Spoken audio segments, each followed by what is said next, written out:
चलो बेटा, MCQ जेडबलई PYQ series में एक एमसीक्यू देख लेते हैं, जहां पे आपको फाइंड करना है 16 times sign 2 theta plus cos 4 theta sine 3 theta.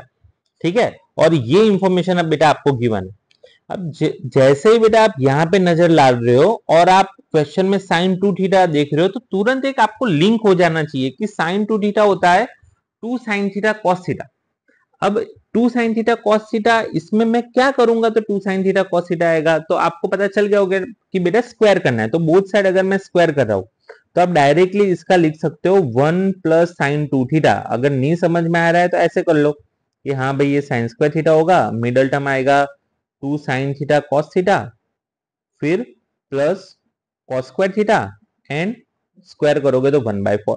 तो ये आपका हो गया बेटा 1 plus sine 2 theta is equal to 1/4।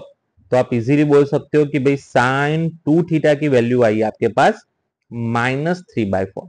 ये आपकी साइन 2 थीटा की वैल्यू आ गई।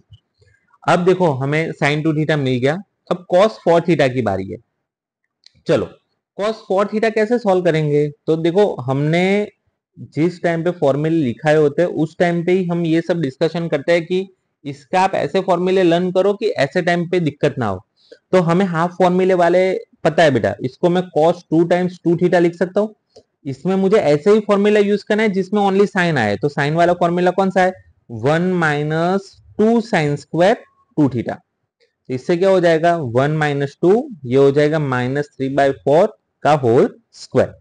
Then finally answer is 1 minus 2 times 9/16। ठीक है, तो ये 8 हो जाएगा, तो ये हो जाएगा -1/8।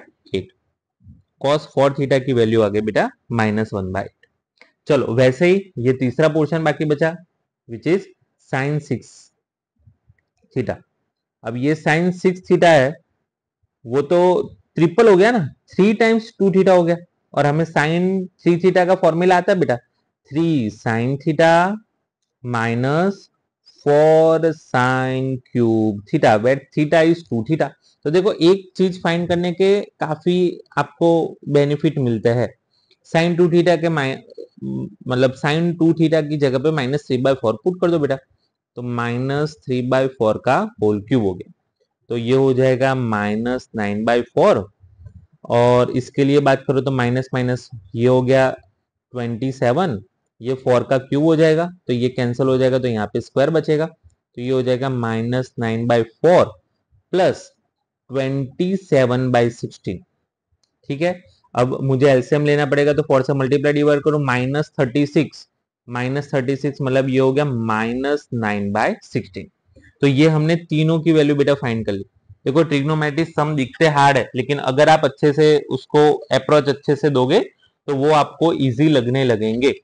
चलो अप्लाई करते हैं, तो 16 का मतलब 16 बेटा, साइन 2 थीटा की वैल्यू हम क्या लाए -3/4, फिर cos 4 थीटा की बेटा -1/8, साइन 6 थीटा की -9/16। ठीक है, ये पता चल जाएगा कि हमें आंसर कंपलसरी माइनस में लाना है। अब देखो आप बाहर बेटा 16 है, तो हम कुछ भी करके 16 का एलसीएम लेंगे तो आपके लिए इजी रहेगा। तो ये 16 बार है, 16 का एलसीएम लोगे तो यहाँ पे 4 से मल्टीप्लाई करना पड़ेगा -12, यहाँ पे 2 से करना पड़ेगा -2 एंड 9 डिवाइड बाय 16। तो आप देख सकते हो ये दोनों डिश क्या हो गए, एंड फाइनली आंसर इज -23। ठीक है, 23 इज ऑप्शन नंबर